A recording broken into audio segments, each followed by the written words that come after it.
นาโนนาลาภันเตนะปิเนภวตุสัพพมังคลังรักขันโต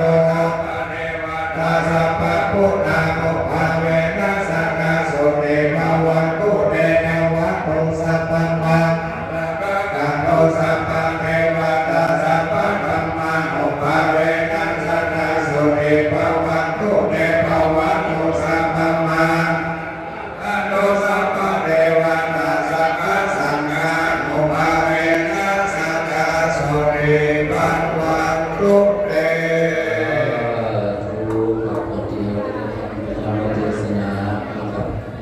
สมาโลกิโมตาในก่อนนะครับโดยได้ถึงกองบริสุทธิ์พร้อมกันที่นำขึ้นเอาไว้พระพุทธธรรมแล้วก็พระสงฆ์และสามเณรทุกองค์นะครับจะได้ที่ส่วนบุญส่วนกุศลได้อานิตาลุยาของเมืองหลวงหน้าประเทศมหาที่ได้รับตาโลกพยามีวงการสิ่งนี้เป็นวันสุดท้ายแล้วนะครับที่เราจะได้ชาวบ้านที่ส่งของท่านสาธุสาธุวันทามิสัมภะวัตถุทานังสัพพะโตสัมภะมะระเมระเตสาธุสาธุโอคันสักกะเดสัพพะยมปริปวตันเจ้าทั้งหลายนานาหลายพร้อมทุกสิ่งธรรมะอันสราบุคคลทั้งหลายได้จัดแต่มาการน้ำเงินจากน้อมนำมาถวายเป็นทานแด่พระสังฆเจ้าที่พระพุทธเจ้าเป็นเก่าเป็นประธานนั้นเกิดได้ยันตามทั้งหลายเราดีสักการทั้งหลายมาโดยชอบประกอบด้วยเจตนาและเพื่อเล่นดาตกแต่งได้พิจารณาและเรื่องกายของหญิงของทางทั้งหลายเหล่านี้ได้วางไว้ที่กันได้ทำอย่างที่เตียนได้เตียนคำจาอันก่อชอบกับของหญิงของทางทั้งหลายเหล่านี้ก็ได้ช่วยสักทัศสีก็เพราะเป็นวัตถีคำปากกาคำอย่างจะโปรพี่โมโหคิวโกภูมาก็หูว่าเป็นตนและไม่กำได้กาทำกรรมอันบ่ชอบด้วยกายภายนอกและมโนทวารมีกรรมเงินด่าผลเทนเล่นล่าและเมาไปพาเขาใส่ใจมึงว่าเป็นตนแต่นี้มีวันนี้สถานมึงหาอันหมายก็ตโนคงไหวสัพพะแห่งบุพาราชานักสุปันโตตะการมาก่อนเราต้องนอนวรอเพื่อจะมาขอลาบทพ้นโทษการเพื่อนสำนักอันมีเศษเจ้าเมื่อหากการเป็นอโหสิกรรมอย่าได้เป็นนิวรธรรมกรรมอันเป็นการจับนำเสียยังสักการวัฏกุตาไปเมื่อฟ้าละเนละปานในอันนาคาสักการเดือนนั้นจุดจักนี้เพียงแต่นิริกายตุเรนภูมิทิตุเรนโนโคเลสันติจาสันติจานาคิตาโตสัมนาปตาโตสัมปัจจุปันนาโตสัมปะปะโตสังฆามันตุโน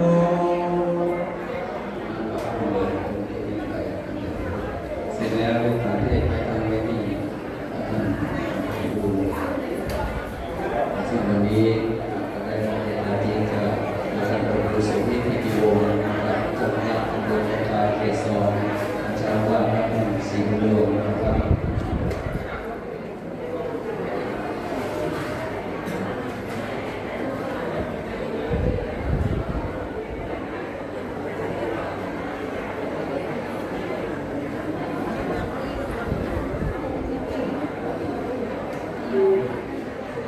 ต่อไปก็มันเจริญนะครับคณะสัตยา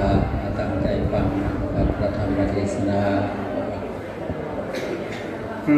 หมาพรหมาจโลกาธิปตินาปฏิกังชลิลังคิวรายาจตาสันติราสัตตวรชกาชาติกาเตติทุธรรมังสัตตัมพิมังปัจจังรัตนังกะโลมานะโมตัสสะภะคะวะโตอะระหะโตสัมมาสัมพุทธัสสะนะโมตัสสะภะคะวะโตอะระหะโตสัมมาสัมพุทธัสสะนะโมตัสสะภะคะวะโตอะระหะโตสัมมาสัมพุทธัสสะโสโสสังลาภเตปัญญันติสัทธะโมโดลาสัมโพลิสัง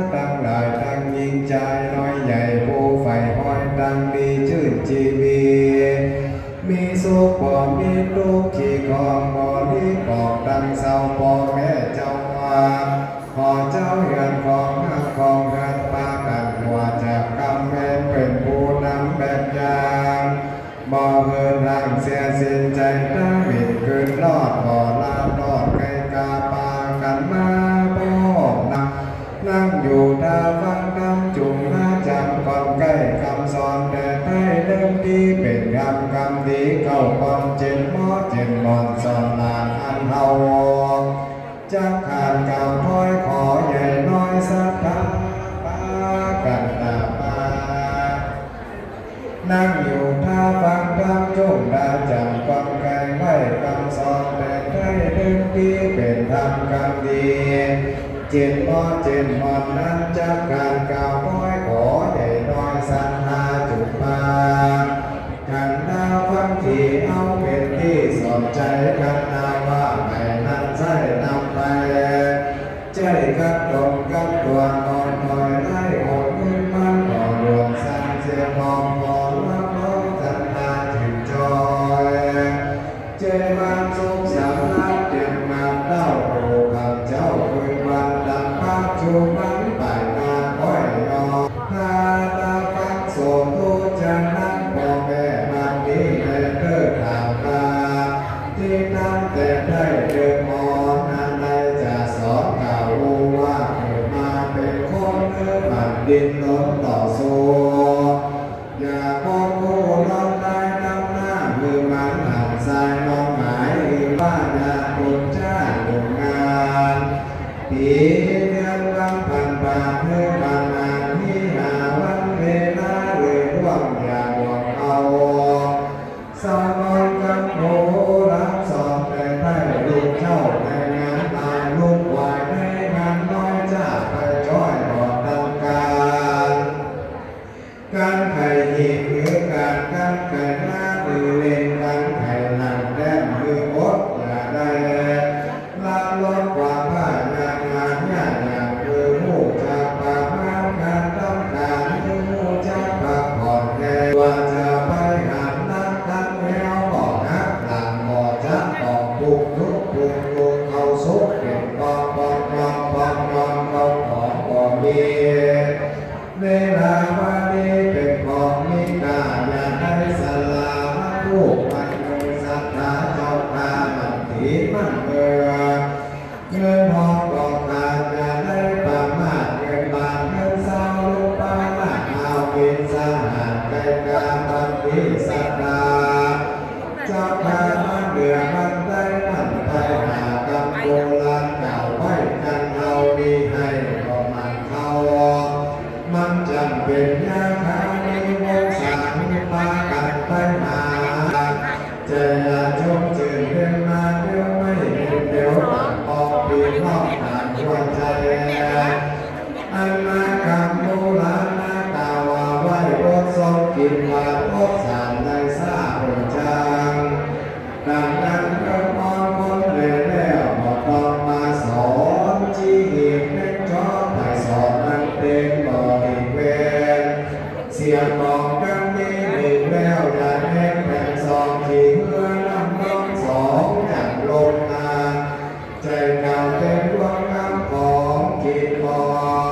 มักบ่จ้างคำจำของกินบ่มักบ่จ้างคำป้อนก้อนยินเป็นก้อนยังหูจากสิ้นใจบอกว่าไปเผาหูนักนักเด้แลนาที่ไหนจะคงจะเอาตามกันมาพาสิสัมปสอนไปตาหูออกจ้างงานตัดหน้าหอมหอยอาเส้นผมบางน้อยที่ไหนจะคงจะเอามายังมาบังห่อโอบ่มีห่อได้ควันไฟโบราณว่าไว้อย่าได้ใจไก่โบเพิ่งไม่ให้ยังเลิกไปดอกยามาลัดตรงงานหน้าหมาลัดตากาอย่าถือสาปีน้องโลกน้อยตัวเดียวบ่มีพวกพองมาแสนโศกต้องสวงในใบเห็นป่ายพุทธมันสุดวิสัยพงทองออกไม่ก็ได้เลิกเจ้าก็ดีหันเงิน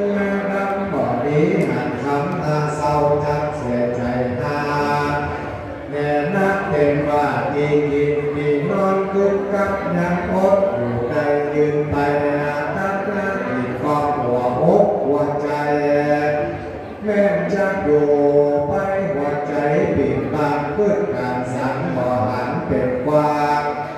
หนึ่งกาเมินไปหนึ่งชอบพาจากงานดีเอาสีมาย่อมาจุกบ่อันเล่นแย่งตุกบ่มีจอดยามหีบแขงบ่มีกูแป้งกุ๊กยามป่วยไข้ลูกบ่มีลายบ่ไกลน้ำตาตกในใจนี่ได้กินแกงป่าอย่าลืมแกงจิ้มอย่าลาดอีกห้อยบอกได้โบราณว่าไม่น่าให้น่าตาจักเสียให้ควายบอกบางมูลเขาว่าของพระเจ้าเสียขานเรื่องราวสัมเทารอใจเอาพี่น้องศรัทธาเมื่อบรรดาเข้าหานักปราชญ์นักไทยฉลาดเมื่อเข้าหาครูบาอาจารย์พอน้อยพอลานสมภารนักบวชนายน้อยตำรวจกันบ่มีมันสมภารดอกแก่กาลูกบ่ฟังคำพ่อคำแม่อย่างนั้นแลจะได้เป็นดีผู้เพิ่งตายไม่ยังเป็นเหยื่อมีต้นไม่เล่าดียังเป็นเหยื่อแมงมุมหนักเหือเป็นนานาคตลงโมยังถูกแมงมุมจ้อขีดตายในเปิดว่าทำไก่ไฟไขไก่แดดโบราณแฟนวันตามากเล่นจ่าเสียกำยำมักจากกำเสียปีนอกกันเปิ้ลบ่ห้องอย่าพันเปิ้ลบ่ตามอย่าไปกล่าวกันเปิ้ลบ่กล่าวอย่าไปยาป่ากันเปิ้ลบ่ใครอย่าหูกันเปิ้ลบ่หูอย่าจากันเปิ้ลบ่หาอย่าฮืออย่าจามือตื้อไม่กดนั่นไส้เอาใจแบ่งขอส่วนนางเล็กน้อเป็นเที่ยวเกี่ยวเขาคนกดอย่างเดียวนอนใส่ในเศร้าใจชื่อบ่ได้โบราณกล่าวไว้ดีดีหอมปอมพักจีเอาไว้กับซาบ่ดีลาดหลังหลังไว้เป็นหย่อมยาบ่ดีเอาตังนาเป็นหอเป็นเพื่อนโบราณกล่าวเรื่องกำถูกว่าทำดีฮือลูกนำถูกไม่ฮือหลานร้อยบ่ดีเป็นนาเป็นอาจารย์นานบ่ดีเป็นจังสอคำน้ำหนอ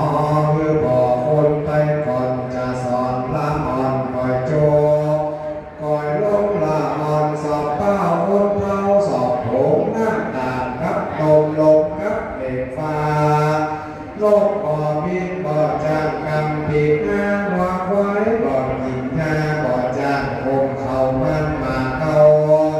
เก็บมาสอนปันน้ำมาลำปันเล่าเหนือเล่าใต้บอกมือปิดจาละนากันไข่แห่งคนงามคือพอยามหาปลานั่งไข่หันคนมีพักหนาคือพอน้ำกินเหล้าเมาเหล้านี่คือแบบเบาละการสำคัญฟังคำเปิ้ลเล่าก่อนเล่าตามหันลับเอาแน่ก่อนได้ทุกอย่างหลบไปบ่มีที่นั่งดูมือเปิ้ลหักอยากนักจับหวังกูมือเปิ้ลจังคำเดียวก่อนได้ห้องหลบไปอยู่ลุมที่ใส่กันหน้าเสียน้ำใจจักหาไหนเลิกเจ้าบ่ใจผู้เฝ้าอย่าได้เล่าหวังแหงกันบ่มีใจแฟนก่อนทักแทนบ่ได้ลูกบ่ได้บ่จางมือกินนมมือกินแต่ก่อยแค่ผ่านลมน้ำเพิงน้ำอ้อยน้ำมีนน้ำบานเจือจางสักน้อยผูหมูพินพลอยเป็นมาแต่เล่ามีน้ำสักผ้าขอคากำมาจากกำโบราณเก่าจีบ่อน้ำถือผ้าคือน้ำถือผ้าเหลี่ยมบ่อดีนับกระถือเพียงเมื่อยำเป็นนาเม็ดเข้าบ่อดีห้องบ่อว่าเสียเท่าบ่อดีห้องกุกเจ้าว่าเสียเรียงบ่อดีเพียงพ่อแม่ตั้งครูบาอาจารย์อย่าได้มาเนื้